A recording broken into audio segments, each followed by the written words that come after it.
akazi abandi ntibakabone, waba uzi amayeri ukoresha abandi badakoresha?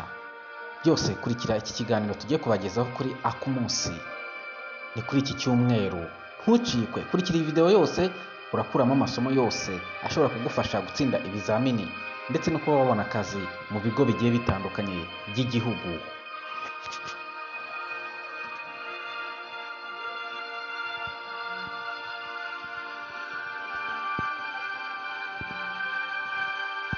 Ni kenshi tugenda tubona imyanya y'akazi igiye itandukanye ku rubuga rwa Mifotra ndetse no ku zindi website zigiye zitandukanye mu Rwanda. Harimo za Job in Rwanda, harimo n'izindi zitwa ngo Ndangira ndetse n'izindi zigiye zitandukanye. Izo zose zigenda zipostingaho akazi kagiye gatandukanye. Gusa akazi banyine bapostingaho kagiye gatandukanye bitewe na localization cyangwa se ibyo biyemeje gutangaza. Kuri uyu mwanya Mifotra yo ishyiraho imyanya y'ibigo byose bya leta ndetse na local government, ibijyanye n'imiyoborere. Ako kazi kose nta hantu uzagasanga usibye kuri Mifotra, ariko nujya kureba uzasanga akazi k'ibigo bya leta cyangwa se ibigo byigenga, private sector, uzabisanga ku zindi mbuga cyane cyane nka Job in Rwanda. Aha ngaha biragoye kugira ngo uzaboneho akazi kubera yuko akenshi barapostinga kandi baba bashoye amafaranga kugira ngo izi poste zibashe kuba zagera ku bantu benshi.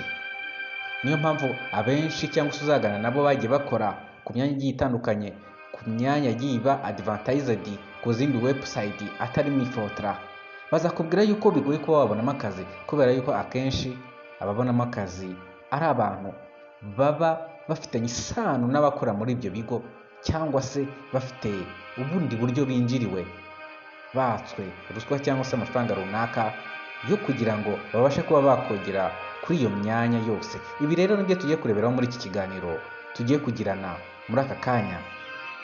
Stay in touch, ukore subscribe, usangize n'abandi iyi video. Akumunsi ikibiziyo no kubibira amabanga ndetse no kubagezaho uburyo bwiza ushobora kubonamo akazi ndetse n'amayeri ushobora kuba wakoresha.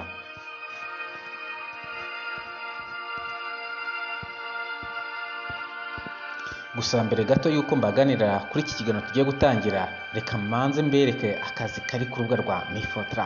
Ni mu bigo bya leta, aho nabagiriye inama yuko akenshi niba ujya kuri Mifotra ushaka kuri position irenze abantu babiri cyangwa se umwanya bari gushaka abantu barenze babiri, no guhera ku bantu batatu kuzamura. Aho ngaho rwose uzafokasinge, nusanga uri qualified cyangwa se degree yawe ushobora kudepozaho bigakunda ukaba shortlisted, aho uzaharambeho. Hanyuma icyo uzasigara urwana nacyo ni ugushaka uburyo washaka amayeri yo kugira ngo uzatsinde icyo kizamini. Amayeri uzakoresha rero nta handi uzayakura, ushobora kuyakura mu nshuti n'abavandimwe cyangwa se mu bandi bantu bashobora kuba barakoze muri ibyo bigo ibizamini, kuko akenshi bagenda babigarura. Ikindi uzakora, uzareba muri archive kuri website zigiye zitandukanye kuri Google zigenda zishyiraho archive z'ibizamini bigenda bikorwa. Nubwo kuri Mifotra bitoroshye kuba wabonaho archives, ariko hari ubundi buryo bwihariye ushobora gukoresha. Ndaje gato mu kanya ubwo buryo mbubabwire.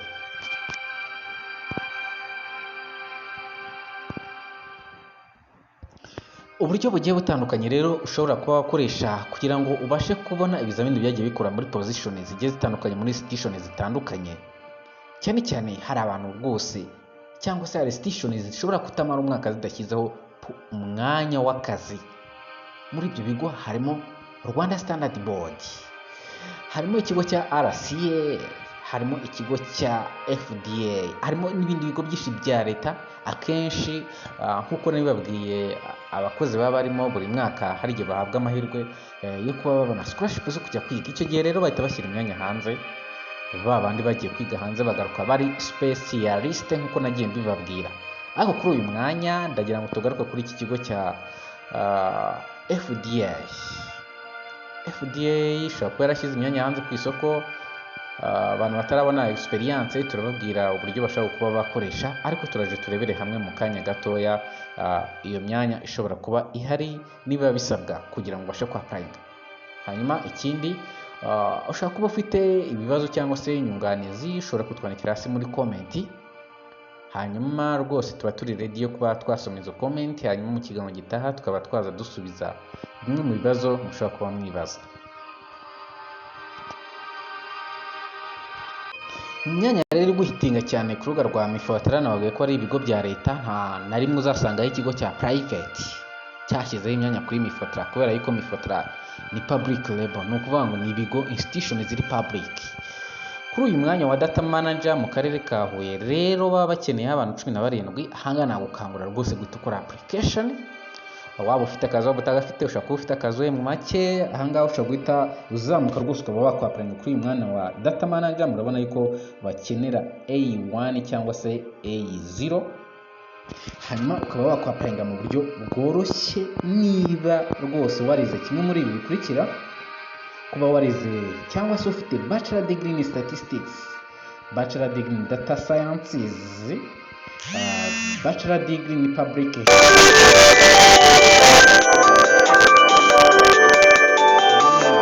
kurikira, ufite bachelor in nursing. Ahangaha rwose ushobora gukora application yawe mu buryo bwose. Warize public health, bachelor degree in general nursing, bachelor degree in applied science, applyinga rwose kuri iyi myanya rwose nzi ko yuko amafaranga arimo atubutse. Hanyuma rero indi myanya irimo kurangira neza. Kuri umwanya wa IT bakeneye abantu 2, naho ushaka kugerageza amahirwe mu gihe waba warize mu bya computer science, ariko nanone ushaka kuza ku mwanya wa cashier A2 cyangwa A1 mu gihe waba warize bimwe muri ibi bikurikira nkuko tugiye kubirebera hamwe. Muri ibyo rero ushobora kuba warize bimwe muri ibi bikurikira, ariko nanone ushobora kureba ese akazi mfite cyangwa se aho ndi hari amahirwe mfite yo kuba nabasha kuba nakwivugura cyangwa se najya ku yindi poste iri hejuru yabo. Kuba ufite advanced diploma in finance, advanced diploma in accounting ndetse na AD muri accounting, ushobora kuba wakapplyinga kuri uyu mwanya, naho bakeneye abantu 17. Murabona ko deadline ari ejo bundi ku wa 2 ku itariki 21 z'ukwezi kwa 5 ushobora kwapplyinga. Undi mwanya rero nashobora kaga kubakiseyaho ku bantu bafite experience y'imyaka 3 cyangwa se kuzamura. Ni umwanya mwiza cyane, imyanya 10 FDA yashyize ku isoko rwose. Umwanya wa retailer and wholesale pharmacy inspection specialist. Abantu baba specialist akenshi bakunda gushyiramo abantu bafite bachelor degree ndetse na experience y'imyaka 3, ndetse n'umuntu ushobora kuba warize masters ariko bagashyiraho experience y'umwaka umwe. Ahangaha uba wemerewe kwapplyinga kuri iyi myanya y'aba specialist. Rero kuri uyu mwanya wo muri FDA ukeneye abantu 10, ni ukuba warize bimwe muri ibi bikurikira. Murabona ko bashyizeho poste nyinshi cyangwa se bagerageje gukora qualification ku bantu bize ibintu bigiye bitandukanye, harimo biomedical engineering, microbiology, pharmacy, chemistry, biology, biochemistry, biotechnology, biomedical engineering, pharmaceutical sciences, veterinary medicine ndetse n'indi byinshi cyane mushaka kwapplyinga kuri iyi myanya. Nkuko rero twagiye tugaruka ku biganiro nkuko nagiye mbibabwira tugitangira kino kiganiro, nashaka kubatandukaniriza impamvu ibigo cyangwa se private sector zitakunda gushyira imyanya kuri Mifotra. Akenshi Mifotra ni muziko ari ministry, ari ministeri ya leta. Akenshi bagomba kujyamo ibigo bya leta yaje gukemura ibibazo bigiye bitandukanye, bishobora gufasha abantu cyangwa se public label kuba babonamo akazi kagiye gatandukanye.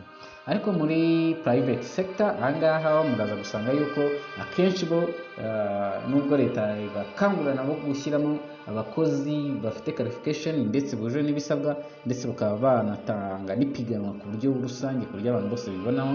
Nayo mpamvu rero bagenda bakoresha ziriya mbuga zigiye zitandukanye. Akenshi nushaka gushaka akazi mu bigo bitari ibya leta uzasure Job in Rwanda cyangwa se za mucuruzi nazo murazizi. Akenshi abara mu groupe mu gihe murimo akaza ndangira.net, izo nazo ni imbuga akenshi zinyuzaho akazi ku bigo biri private cyangwa se ku bigo byigenga. Ahangaha rero ndabasaba yuko akenshi bira bigo biri private ntabwo biba byoroshye yuko wabonamo akazi, ariko harimo babona amahirwe, ariko percentage 30% niyo tubaha amahirwe y'umuntu ushobora kwapplyinga akaba yabonamo akazi nta rundi ruhare abigizemo, nta n'indi relationship.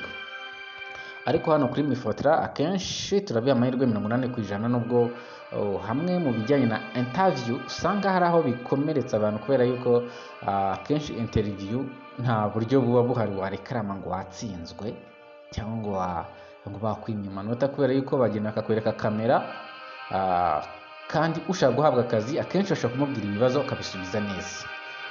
Kuba yabisubiza neza rero bakazana ya kamera bakareba neza niyo urundi rwego rwaza gukora igenzura usanga rwose yabikoze neza kuruta wowe uri kurekera amavuga ati bagwaye make nibwo wumva wabikoze.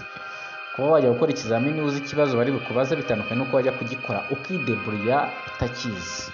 Ahangaha rero niho usanga hari imbogamizi, niyo mpamvu ikizamini cyo kwandika ni fairness, hari uwo ushaka kucyereka ariko nawe wize amanota ushaka kuyabonamo rwose gapfuka cyangwa se ukagerageje 80%. hanyuma wajya muri interview ugasanga ibintu biragucanze bitewe n'uko ubu institution runaka yabiteguye cyangwa se hari abo bateguye kuba baha umwanya ndetse n'ikizamini. Aha rero ntukajurire, ahubwo niyo mpamvu akenshi mbakangura kuba wakapurana ku post ifite abantu benshi kubera yuko kenshi iyo hariyo nk'imyanya batanze uri umuhanga wideburia ntabwo ubura mu mwanya.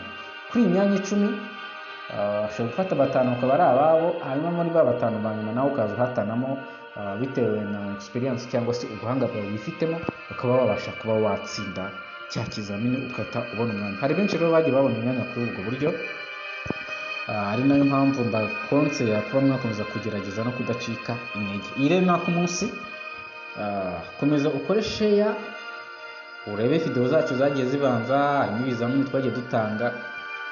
Iki kizamini utabasha kubona ushaka kutwandikira cyangwa se ukaduhamagara kuri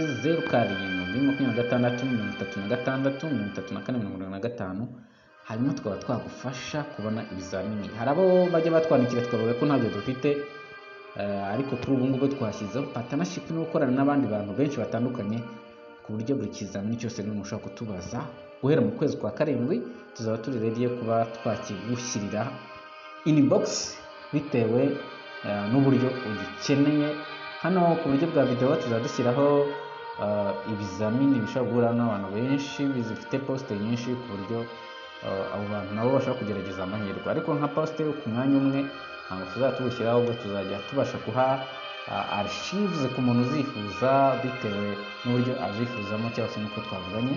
Ibyo byose bizaba bigenwe n'uburyo yaduhamagaye. Ushobora kutwandikira rero kuri email ya YouTube channel ya Akumus ariyo akumus@gmail.com cyangwa se ukaba waduhamagara kuri nimero ya telefone igendanwa ya 0726363475 cyangwa se ukaba watwandikira muri comment hasi muri video description agana hasi, hanyuma tukaba twabasha kuba twagusubiza ndetse bitewe n'ibyifuzo byawe. Icyo tugusaba rero ni ukomeza kubana natwe, ibyiza biba biri imbere, nta gucika intege. Hanyuma icyo tugusaba nk'umusanzu wawe ni gukora subscribe ndetse ukarayikinga, ndetse wakumva bitanagushimisha ukavuga ati ibi bintu mwabikoze nabi ukandika hasi muri comment, ukaba watubwira icyo wifuza wenda twazakosoraho cyangwa se ibintu twagenda tubagezaho mu minsi igiye kuza. Hanyuma rero waba ukeneye ubunganizi bwihariye hanyuma waduhamagara kuri ya nimero nawe murayisanga hasi muri description, biraza kudufasha cyane ndetse binabafasha namwe kuba mwabasha kutugeraho kuko hari benshi batwandikira muri video description tugatinda kubasubiza, biba byatewe n'akazi kenshi, ariko mujye mutwihanganira. Uduhamagaye rero dushobora guhita tumufasha mu buryo bworoshye. Iyi rero ni Akumunsi, mukomeze mubane natwe ibihe byinshi. Video tugiye kujya tuzishyiraho akenshi n'ibiganiro mwa mwifuza mujye mutwandikira hasi ati ubutaha muzadukorere kuri iki ngiki cyangwa se muzadushakira amakuru kuri ibi ngibi ku bizamini ibi n'ibi ngibi cyangwa se amakuru muri ibi bigo ibi n'ibi ngibi, niba hashobora kuba harimo amakuru agiye atandukanye. Ibi byose rero tuzaba tubibagezaho kuri Akumunsi YouTube channel. Stay in touch.